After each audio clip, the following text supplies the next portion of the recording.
stepfather kicked me out and stole my college money after mom's funeral, so I ruined his wedding by reading his affair texts out loud. He later offered me half the money back, but only if I signed papers to never tell anyone about his cheating again. I, 19F, never thought I would be writing this, but here I am. My mom Sandra, 47F, passed away from breast cancer 6 months ago. My stepfather Dave, 52M, married her when I was 8 years old. My real father left when I was 3 and never came back. Let me give you some background about Dave. He came into our lives when mom was struggling as a single parent. She worked 2 jobs to make ends meet. Dave seemed like a blessing back then. He had a steady job as an accountant and owned his house. Mom moved us in with him after they got married. Dave always treated me differently than he treated mom. With mom, he was charming and helpful. He would bring her flowers and take her out for dinner. With me, he was cold and distant. He never yelled or hit me, but he made it clear I was not his priority. When I asked mom why Dave never talked to me much, she said he was just shy around kids and needed time to warm up. Years passed and Dave never warmed up. He paid for my basic needs like food and clothes, but he never came to my school events. When I graduated high school, mom had to beg him to attend the ceremony. He sat in the back and left right after they called my name. Mom made excuses for him, saying he was tired from work. When mom got sick 3 years ago, Dave became even more withdrawn. He would drop her off at chemotherapy appointments but never stayed with her. I had to take the bus after school to sit with mom during her treatments. Dave said he could not handle seeing sick people and it made him uncomfortable. Mom tried to shield me from how bad things were getting between them. But I heard them arguing at night. Dave complained about the medical bills and how mom could not do housework anymore. He said he never signed up for this when he married her. Mom would cry and apologize for being sick. During mom's final weeks, Dave barely came to the hospital. He said he had important work meetings and could not take time off. I spent every day after school at mom's bedside. The nurses felt sorry for me and let me stay past visiting hours. Dave showed up twice in those final weeks, both times for less than an hour. After mom died, Dave changed completely. Within a week of the funeral, he was going out with friends and acting like nothing happened. He threw away most of mom's belongings without asking me if I wanted anything. When I tried to save some of her jewelry, he said it was too painful to keep reminders around. 2 weeks after the funeral, Dave brought home a woman named Jessica, 28F. She was young and dressed up like she was going to a party. Dave introduced her as his friend and said she would be staying for dinner. Jessica acted like she owned the place, rearranging things in the kitchen and commenting on how the house could use some updating. The next morning, Jessica was still there. She made breakfast and sat in mom's chair at the kitchen table. When I asked Dave what was happening, he said Jessica was helping him through his grief and I should be grateful someone cared about him. Over the next few days, Jessica moved more of her stuff into the house. She took over mom's closet and bathroom. When I complained to Dave, he said I was being selfish and that mom would want him to be happy. He said Jessica made him feel alive again after months of dealing with mom's illness. A month after mom's funeral, Dave sat me down and said he had news. He said he and Jessica were getting married in 2 weeks. He had already applied for the marriage license and booked a small ceremony at City Hall. He said it would be a quiet affair with just a few close friends. I asked Dave how he could marry someone so soon after mom died. He said mom had been sick for a long time and he had already done his grieving. He said Jessica understood him in ways mom never did. He said mom's illness had drained him and Jessica brought back his energy. When I said I would not attend the wedding, Dave got angry. He said I was being ungrateful after everything he had done for me. He reminded me that he was not my real father but had still provided for me all these years. He said the least I could do was support his happiness. Then Dave mentioned my college fund. Mom had been saving money for my education since I was little. After she married Dave, they combined their savings and put everything into one account. Dave said the money was legally his now and I could only access it if I showed proper respect for his new marriage. I knew mom had saved almost $30,000 for my college. She worked overtime and skipped buying things for herself to build that fund. Dave contributed some money too, but most of it came from mom's sacrifices. Dave said if I did not attend his wedding and welcome Jessica as my stepmother, he would consider it proof that I did not deserve the education fund. I had already been accepted to the local community college and was planning to start in the fall. Without the fund, I would have to take out loans or give up on college completely. Dave knew I had no other family to help me. Mom's parents died when she was young and she had no siblings. Dave gave me 3 days to decide. He said if I chose to boycott his wedding, he would assume I was mature enough to make my own way in the world. He said I could find a job and an apartment if I thought I was too good to be part of his new family. During those 3 days, Jessica acted like she already owned the house. She redecorated the living room and threw away things that belonged to mom. When I tried to save a photo of mom and me, Jessica said it was morbid to keep pictures of dead people around. She said Dave needed to move forward, not backward. I decided I had no choice but to attend the wedding. I could not afford to lose my college fund and I had nowhere else to go. I told Dave I would come to the ceremony and be polite to Jessica. Dave seemed pleased and said he knew I would come around once I saw how happy Jessica made him. The wedding was planned for a Saturday afternoon at City Hall. Dave invited about 20 people from work and a few neighbors. He did not invite anyone from Mom's side because she had no living relatives. Jessica invited her sister and a few friends who looked like they were in their 20s. 2 days before the wedding, I was cleaning the house when I found Dave's laptop open on the kitchen table. He had left it running while he went to pick up Jessica from work. I had never used his computer before, but I needed to print something for school. When I sat down at the laptop, I saw Dave's email was open. There were messages from someone named Patricia going back several months. The messages were romantic and talked about how much they missed each other. Patricia mentioned visiting Dave and staying at his house when I was at school. I scrolled through more emails and found messages from other women too. Dave had been communicating with at least 3 different women while Mom was sick. Some of the emails were from before Mom died. The women wrote about meeting Dave at bars and restaurants while Mom was in the hospital. One email from Jessica was particularly shocking.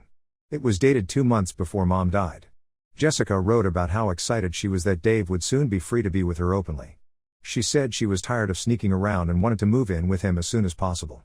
I took screenshots of the emails with my phone. I could not believe Dave had been cheating on Mom while she was dying. Mom had trusted him completely and never suspected anything. She had apologized to him for being sick and worried about being a burden. The wedding day arrived and I got dressed in the only nice outfit I owned. Dave had not offered to buy me anything new for the occasion. Jessica wore a white dress that probably cost more than my entire wardrobe. She had her hair and makeup professionally done. At City Hall, Dave's co-workers and neighbors filled the small ceremony room. Jessica's friends took pictures and acted like it was the social event of the year. The Justice of the Peace began the ceremony with standard wedding vows. When the Justice asked if anyone objected to the marriage, I stood up. Everyone turned to look at me. Dave's face went red and Jessica looked confused. I said I had something important to share before they made their vows. I pulled out my phone and read some of the email messages out loud. I read Jessica's message about being excited for Dave to be free soon. I read Patricia's message about missing their secret meetings. I read messages from other women who had been with Dave while Mom was in the hospital. The room went completely silent. Dave's co-workers stared at him with disgust. Jessica's friends looked embarrassed and started whispering to each other. The Justice of the Peace asked if the ceremony should continue. Jessica grabbed her purse and walked out without saying a word. Her friends followed her. Dave's co-workers made excuses and left quickly. Within 10 minutes, the room was almost empty except for Dave, me, and a few confused neighbors. Dave looked at me with pure rage. He said I had ruined his life and he would make sure I paid for it. He said I would never see a penny of the college fund and I had better find somewhere else to live. He said he was done pretending to care about me. Update 1: Dave followed through on his threats. He changed the locks on the house while I was at my part-time job. When I came home, my belongings were in garbage bags on the front porch. There was a note saying I had 24 hours to collect everything or it would go to the curb. I had been working at a grocery store for 6 months to save money for college expenses. My manager let me work extra hours, but even with overtime, I was only making about $800 a month. I could not afford an apartment or even a room to rent. I ended up staying at a shelter for homeless teenagers across town. The shelter allowed people aged 16 to 21 to stay for up to 3 months while they looked for permanent housing. I had to follow strict rules about curfew and chores, but at least I had a bed and meals. The college fund situation was more complicated than I expected. I went to the bank where Mom and Dave had their joint account. The bank manager explained that since Mom and Dave were married, Dave legally owned all the money in their joint accounts after Mom died. There was no separate college fund account in my name. I asked if Mom had left any instructions about the money being for my education. The bank manager said there were no written documents specifying how the money should be used. Everything went to Dave as the surviving spouse. I contacted a legal aid lawyer to see if I had any options. The lawyer said I could try to prove that some of the money in the account originally belonged to Mom before she married Dave. But I would need bank records going back over 10 years and receipts showing Mom's contributions to the fund. The lawyer also said that even if I could prove Mom contributed to the fund, Dave still had legal ownership as the surviving spouse. The only way I could claim the money would be if Mom had specifically mentioned it in a will or if Dave had signed documents promising the money for my education. Mom never made a will because she was only 47 when she got sick. She probably never imagined she would die so young or that Dave would take the money meant for my college. Dave had never signed any papers about the college fund because everything was handled informally between him and Mom. While I was staying at the shelter, I learned more about Dave's situation. Jessica had moved out of his house the day after the failed wedding. According to neighbors I talked to, she took some expensive items with her, including a television and some of Mom's jewelry that Dave had not thrown away. Dave's coworkers were treating him differently after what happened at City Hall. One of his neighbors told me that Dave's boss had spoken to him about his behavior. The accounting firm where Dave worked valued their reputation and did not want to be associated with someone who cheated on his dying wife. Dave had also borrowed money from some of his coworkers over the years. He had told them he needed cash for Mom's medical bills. After they learned about his affairs, several coworkers demanded that Dave pay them back immediately. Dave had to take out a loan to repay them. I found all of this out because I went back to the house one evening to see if I could collect anything else that belonged to Mom. Dave was not home, but his neighbor Mrs. Chen saw me and invited me in for coffee. Mrs. Chen had always been kind to Mom and me. Mrs. Chen said she felt terrible about what happened to me. She said Mom had often talked about how proud she was that I was going to college. Mrs. Chen remembered Mom showing her the college fund statements and talking about how she was saving every penny for my future. Mrs. Chen also told me something I had not known before. She said that about a year ago, Mom had asked her about making a will. Mom was worried about what would happen to me if her cancer got worse. Mrs. Chen had given Mom the name of a lawyer who helped people with estate planning. This was new information. I asked Mrs. Chen if she knew whether Mom had actually contacted the lawyer. Mrs. Chen said she was not sure, but she still had the lawyer's business card that she had given to Mom. She gave me the card and suggested I call to find out if Mom had made an appointment. The next day, I called the lawyer's office. The receptionist said she could not give me information about whether Mom had been a client due to privacy rules. But she said if I came in with identification proving I was Mom's daughter, the lawyer could tell me if there were any documents that mentioned me. I took the bus to the lawyer's office with my birth certificate and Mom's death certificate. The lawyer, Mr. Rodriguez, looked through his files and found that Mom had indeed contacted him about making a will. She had scheduled an appointment but never came in. Mr. Rodriguez showed me notes from his phone conversation with Mom. She had specifically mentioned wanting to protect my college fund and make sure I could access the money for education even if something happened to her. She was concerned about what Dave might do with the money if she died. Mom had scheduled the appointment for 2 weeks after she called. But that was the same week her cancer took a turn for the worse and she ended up in the hospital. She never rescheduled the appointment because she was too sick to handle legal matters. Mr. Rodriguez said the phone notes could not be used as legal proof of Mom's intentions. But he suggested I document everything I could remember about Mom's plans for the college fund. He said if I ever had the chance to negotiate with Dave, having detailed information about Mom's intentions might help. I spent the next week writing down everything I could remember about the college fund. I remembered Mom showing me bank statements and explaining how she was saving for my education. I remembered her working overtime shifts and saying the extra money would go toward my college expenses. I also wrote down conversations I remembered between Mom and Dave about the fund. Dave had sometimes complained about Mom putting so much money aside instead of spending it on house improvements or vacations. Mom had always insisted that my education was the priority. By this time, I had been at the shelter for almost a month. The staff there helped me apply for financial aid for college. I qualified for some grants and loans, but not enough to cover all my expenses. I would still need to work full-time while taking classes, which would make it much harder to succeed in school. The shelter also helped me look for permanent housing. There were some rooms for rent in shared houses, but most landlords wanted first month's rent plus a security deposit up front. With my grocery store job, it would take me months to save enough money to move into a place. One evening while I was at the shelter, I got a call from Mrs. Chen. She said Dave had been acting strangely for the past few days. He had been coming home very late and leaving early in the morning. She had also seen him loading boxes into his car.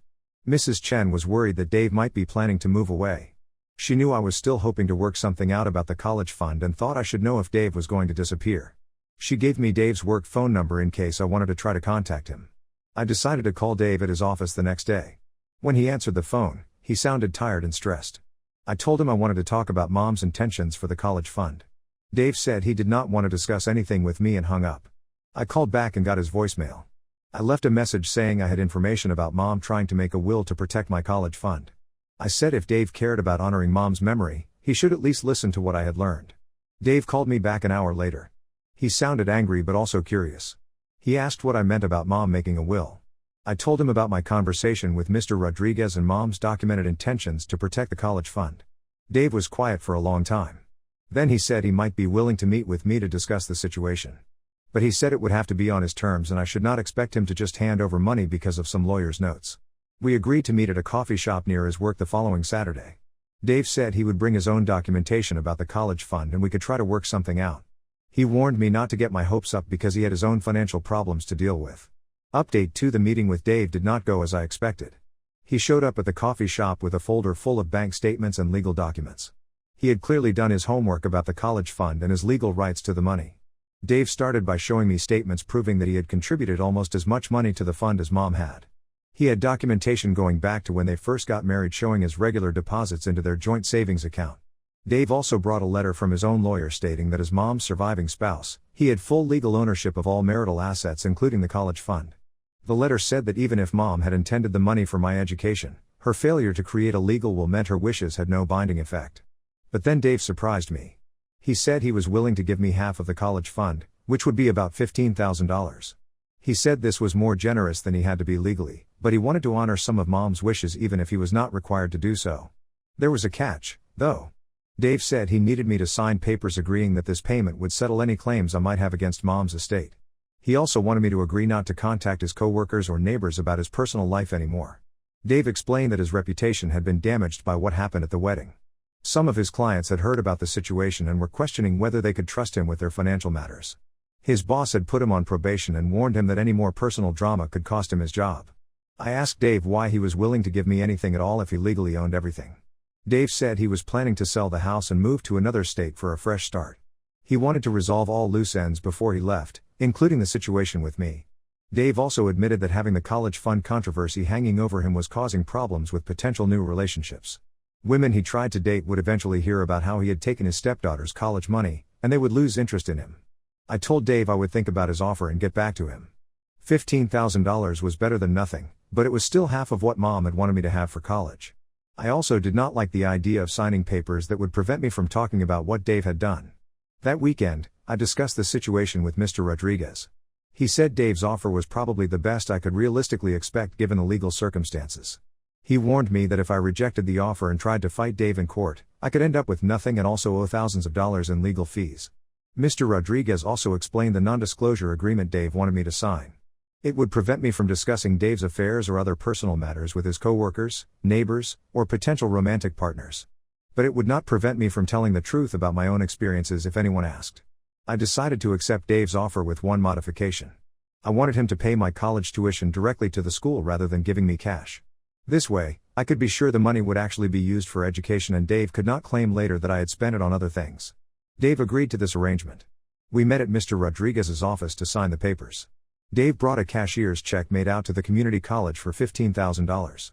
The check covered my tuition for the entire 2-year program with some left over for books and supplies. During the signing, Dave made one more revelation that shocked me. He said he was not actually moving to another state for a fresh start. He was moving because Jessica had contacted him and said she was pregnant. She wanted him to move to where she was living so they could try to make their relationship work.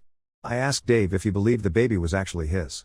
Dave said he was not sure, but he felt obligated to try to be a father this time since he had failed with me.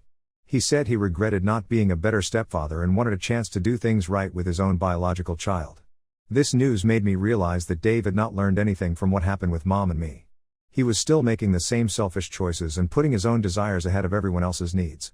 But at least now it was not my problem anymore. After we signed the papers, Dave shook my hand and said he hoped I would do well in college. He said Mom would be proud that I was getting an education despite all the obstacles. It was the first time he had mentioned Mom in a positive way since she died. I started classes at the community college the following month. The $15,000 covered my tuition and fees, and I was able to get financial aid for living expenses. I found a small apartment that I could afford with my job at the grocery store. 6 months later, I heard from Mrs. Chen that Dave had indeed moved away. He had sold the house quickly to a young couple with children. Mrs. Chen said she was glad to see a family moving in who would take care of the place properly. Mrs. Chen also told me that Jessica had contacted her looking for Dave's forwarding address. Apparently, Dave had moved without telling Jessica where he was going. Jessica said she had been trying to reach him about the baby, but his phone number was no longer working. I finished my first year of college with good grades and decided to transfer to a 4-year university. The money from Dave covered most of my community college costs, and I had saved enough from work to make the transfer possible. I qualified for more financial aid as a transfer student. Looking back, I realized that exposing Dave at his wedding was the right decision even though it caused me a lot of hardship. Mom deserved better than what Dave gave her, and she would not have wanted him to steal the education fund she worked so hard to build. I still think about Mom every day and wish she could see me succeeding in school. She always believed education was the key to a better life, and even though Dave tried to take that away from me, I found a way to make it happen. Mom's sacrifice was not wasted, even if it took longer than she planned for me to benefit from it. Dave never contacted me again after he moved away. I heard through Mrs. Chen that he had gotten married again, but I do not know if it was to Jessica or someone else. Either way, it is not my concern anymore. I have my own life to focus on now.